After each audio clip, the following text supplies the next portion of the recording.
दोस्तों, रूस और यूक्रेन के बीच युद्ध के 1513 दिन हो गए हैं, जबकि ईरान के ऊपर थोपे हुए युद्ध का आज 48वां दिन है और युद्ध बंदी का 9वां दिन है, जबकि हिजबुल्लाह और आईडीएफ के बीच में युद्ध लगातार जारी है। रूस और यूक्रेन के बीच के युद्ध के चरित्र को हम इस तरह से देख सकते हैं कि दोनों एक दूसरे के खिलाफ भारी संख्या में दूर दराज तक आक्रमण करते हैं, जिसे इंटरडिक्शन मिशंस कह सकते हैं, और वो 300 से 400 एक तरफ से ही है, मुख्य रूप से ड्रोन्स द्वारा। जबकि ज़मीनी हरकत में अभी कोई खास परिवर्तन नहीं हो रहा है। दक्षिण में यानी जापोरिजिया क्षेत्र में यूक्रेन के सैनिकों का दबदबा जारी है। पावलिवका कामियांस्की क्षेत्र में वो थोड़े से आगे बढ़े हैं, जबकि सटे हुए राज्य निप्रोपेट्रोवस्क के वेलिको मिखाइलोवका में रूसी सैनिक वापस फिर से आगे बढ़ना शुरू किया है। फिर भी यूक्रेन का काउंटर अटैक यहाँ बहुत ज़बरदस्त जारी है। पूर्व यानी दोनेत्स्क क्षेत्र में पोक्रोवस से लेकर कॉन्स्टेंटिनिवका और स्लावियांस्की क्षेत्र की तरफ रूस के सैनिक लगातार बढ़ रहे हैं। गति काफ़ी धीमे है और वह सिवर्स्क से भी है। लुहांस्क क्षेत्र में भी रूसी सैनिक ग्रेकिवका में आगे बढ़े हैं, जबकि लाइमान में तकरीबन यथास्थिति है। यूक्रेन का काउंटर अटैक यहाँ भी है। कुपियांस्क में रूसी सैनिक यहाँ पे कीव शोरिवका में आगे बढ़े हैं। खार्कोव के उत्तर यानी वोल्चांस्की खुटोरी पर पूरी तरह कब्जा तकरीबन रूसी सैनिकों का हो चुका है और वह अन्य क्षेत्रों में भी हर रोज़ 300 से 400 मीटर आगे बढ़ रहे हैं। यही स्थिति तकरीबन सूमी और क्रास्नोपिलिया में है, जहां रूसी सैनिक आगे बढ़ रहे हैं। मध्य पूर्व में आते हैं। मुख्य रूप से लेबनान की बात करते हैं, जहां लड़ाई जारी है।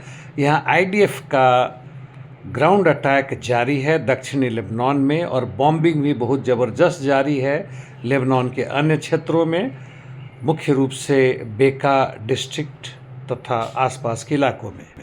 हिजबुल्लाह ने इस बीच में 26 आक्रमण किए हैं आईडीएफ के ठिकानों पर, उनके इंफ्रास्ट्रक्चर जो उत्तरी इजराइल में है, तथा 20 आक्रमण दक्षिणी लेबनान में किए हैं, जिस पर आईडीएफ का कब्जा है। यानी पूरी कोशिश है कि आईडीएफ को ना बढ़ने दें। बेत जबेल पर कब्जा करने की पूरी कोशिश हो रही है आईडीएफ की, लेकिन अभी तक सफल नहीं हो पा रहा है।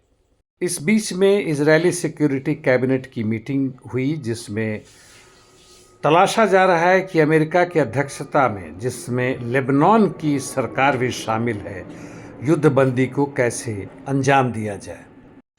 अब आईआरजीसी का भी धमकी आ चुका है कि बाब अल मंदाब यानी रेड सी पर भी वह कार्रवाई करेंगे और वहाँ के भी तेल के ठिकानों का आवाजाही पर बंदी कर देंगे। हुतीस के बाद से यह आदेश तकरीबन जारी किया गया है, और इसका कारण है कि अमेरिका ईरान के कई पोर्ट से आने जाने वाले तेलों पर प्रतिबंध ज़बरदस्ती लगा रहा है।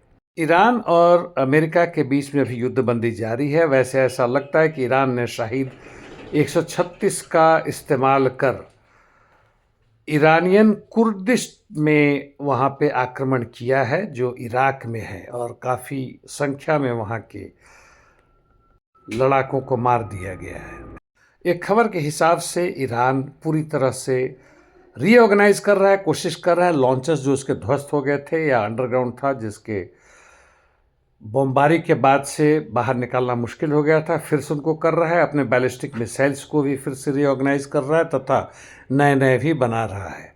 चीन के और रूस के मदद से भी सारे दुश्मनों के ठिकानों का वह अध्ययन कर रहा है, जिसमें सैटेलाइट पिक्चर्स और दूसरे अन्य तरह के पिक्चर्स हैं।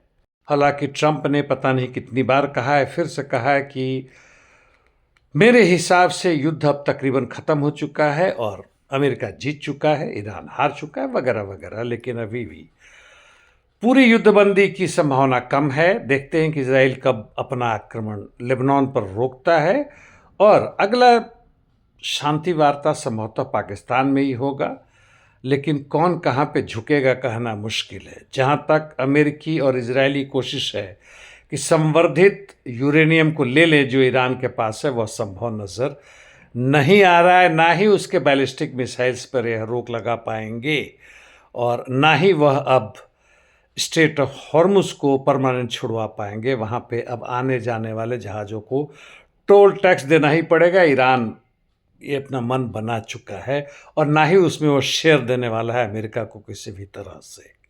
हाँ, जहाँ तक पैलेस्टीन राज्य की बात है, वह भी अब बैक फुट पे चले जा चुका है। वो देखना होगा कि किस तरह से रिवाइव करता है, क्योंकि मध्य पूर्व में तब तक शांति नहीं होगी जब तक या तो इजराइल को कमज़ोर कर दें, या पैलेस्टीन राज्य को मान्यता दे दे, या अमेरिकी सत्ता को वहाँ से पूरी तरह से बाहर उठा के फेंक दे। कोई भी हाल फिलहाल में तो संभव नज़र नहीं आ रहा, लेकिन देखते हैं।